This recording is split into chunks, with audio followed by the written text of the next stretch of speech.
जो लोग ईवीएम धांधली का आरोप लगाते हैं उन बेईमानों को ये पूछना चाहिए कि आप ईवीएम से चुनाव लड़ते क्यों हैं? चुनाव क्यों लड़ते हैं? अगर लग रहा है कि ईवीएम से धांधली हो रही है तो सारी पार्टी उसका बहिष्कार कर दें कि ईवीएम से जो चुनाव होगा हम उसको लड़ेंगे ही नहीं। जब लड़ेंगे नहीं तो अपने आप बैलेट पेपर पर आ जाएंगे।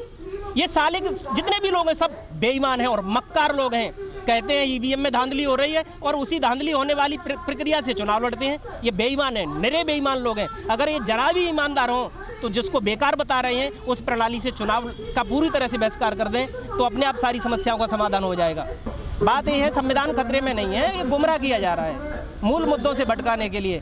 यहाँ दरअसल लोकतंत्र खतरे में है, जो भारत देश है वो खतरे में है, इसके देश के जो नागरिक हैं वो खतरे में हैं।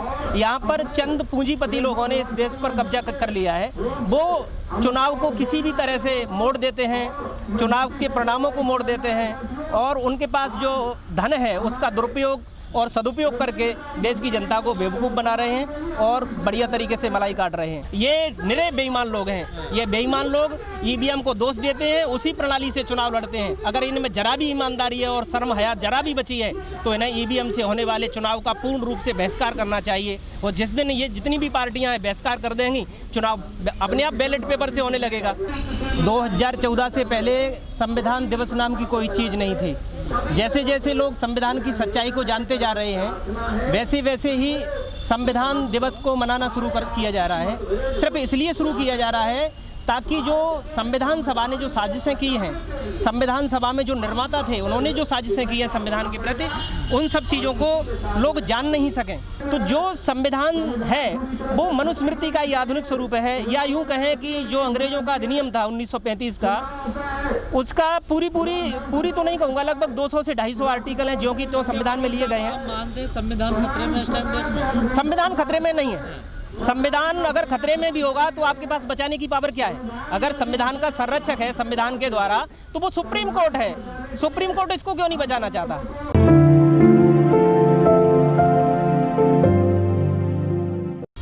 जो भारत का संविधान है उससे बनने से पहले संविधान सभा का गठन हुआ।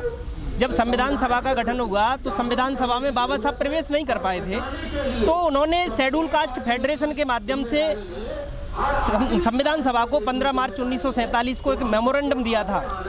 वो मेमोरेंडम राज्य समाजवाद पर आधारित था।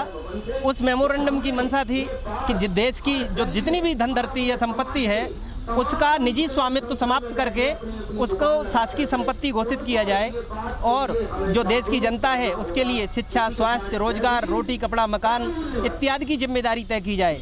लेकिन बाबा साहब की मंशा का जो संविधान है उसको संविधान सभा ने अस्वीकार कर दिया, उसकी चीज़ों को नहीं लिया गया और जो मनुस्मृति का आधुनिक स्वरूप है जिस संविधान को आज हम देख रहे हैं वो लागू किया गया।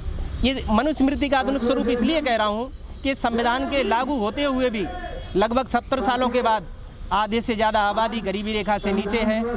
25 से 30 करोड़ लोग भुखमरी का शिकार हैं। 20 करोड़ लोगों के पास अपने घर नहीं हैं, झुग्गी झोपड़ियों और पॉलीथिनों के घरों में रह रहे हैं। आज शिक्षा को निजीकरण करके जो वंचित वर्ग है उसकी पहुंच से दूर कर दिया गया है। न्याय है वो वंचित वर्ग की पहुंच से बाहर है।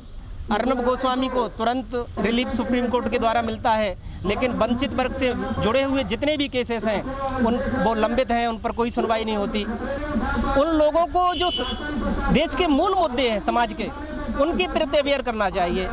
जो समाज के मुद्दे हैं जैसे अशिक्षा है, गरीबी है, भुखमरी है और भी जैसे अन्याय, अत्याचार, शोषण हो रहा है, वंचितों की ज़मीनें छीनी जा रही है, आदिवासियों के उनसे जंगल छीने जा रहे हैं, इनके लिए आंदोलन करना चाहिए, इन चीज़ों के लिए अवेयर करना चाहिए। जो मूल मुद्दे हैं उनके बारे में जब तक सोसाइटी को अवेयर नहीं करेंगे, शिक्षित नहीं करेंगे, तब तक आप फौरी तौर पर कहते रहिए संविधान खतरे में है। जो लोग ये कहते हैं संविधान खतरे में है, उसी संविधान के द्वारा स्थापित व्यवस्था के भाग बन करके, हिस्सा बन करके उसी सत्ता में लूट का माल चाहते हैं। यानी जो लूट में उनको हिस्सेदारी मिलती रहे, उसके लिए ये भावनात्मक मुद्दों को भड़काते रहते हैं। संविधान कहीं भी खतरे में नहीं है। अगर खतरे में भी है तो जो लोग संविधान को खतरे में बता रहे हैं वो बचा भी नहीं सकते, क्योंकि बचाने की जिम्मेदारी है वो सुप्रीम कोर्ट की है, सरकार की है, वो ही बचाएगी। हमारी जिम्मेदारी हमारी जिम्मेदारी केवल इतनी है कि जो हमारे मूल मुद्दे हैं, रोटी कपड़ा मकान शिक्षा स्वास्थ्य रोजगार, ये हमें कैसे उपलब्ध हों, ये उपलब्ध क्यों नहीं हो रहे। सुप्रीम कोर्ट नहीं बचा रहा संविधान। सुप्रीम कोर्ट संविधान को जहाँ तक जो संविधान है उसको वो संवैधानिक तरीके से काम कर रहा है, और बहुत सी चीज़ें हैं उन्होंने संविधान की मोल्ड करके अपने हिसाब से की हुई हैं, जैसे कॉलेजियम सिस्टम है या जो संविधान के मूलभूत प्रावधान है आज तक लागू नहीं हुए, जैसे भाषाई उपबंध है या आर्टिकल 32 है वो भी नहीं लागू हुआ, और आर्टिकल 312 है जिसमें इंडियन जुडिशियल सर्विसेज यानी IJS की शुरुआत होनी चाहिए थी, वो आज तक नहीं करी गई। तो उन्होंने अपने तौर तरीकों से संविधान को अपने व्यवस्थित अपने अनुरूप उन्होंने कर लिया है। इस वजह से बहुत सी दिक्कतें खड़ी हो रही हैं। EVM में गड़बड़ है, यदि गड़बड़ है तो उससे चुनाव क्यों लड़ रहे हैं ये लोग?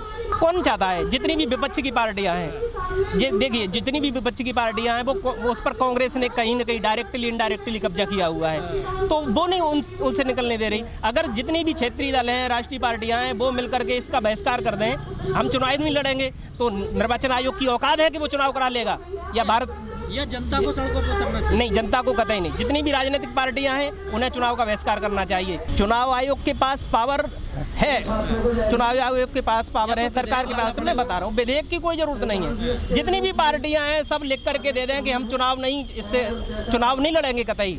जब चुनाव नहीं लड़ेंगे तो सरकार घुटनों के बल आ जाएगी और चुनाव बैलेट पेपर से ही होगा, वो सारी चीज़ें चलने लगेंगी। या जो VVPAT मशीन लगाई गई है उसकी जो स्लिप निकलती है उसकी काउंटिंग होने लगेगी।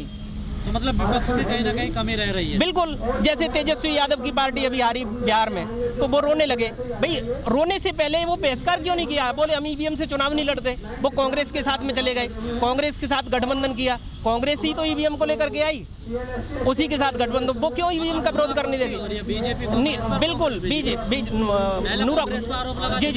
बीजेपी कांग्रेस एक दूसरे पर आरोप लगा रहे हैं, और जितने भी विपक्षी दल हैं, क्षेत्रीय पार्टियां हैं, उनको इन्होंने ब्लॉक किया हुआ है, और ब्लॉक करके वो क्रांति नहीं होने दे रहे, और EVM के खिलाफ बोलते भी हैं, उसी से चुनाव लड़ते हैं। अगर उनकी जरा भी मंशा है EVM गलत है तो चुनाव लड़ना बंद कर दें, उससे देश में बहुत बड़ा बदलाव आ जाएगा।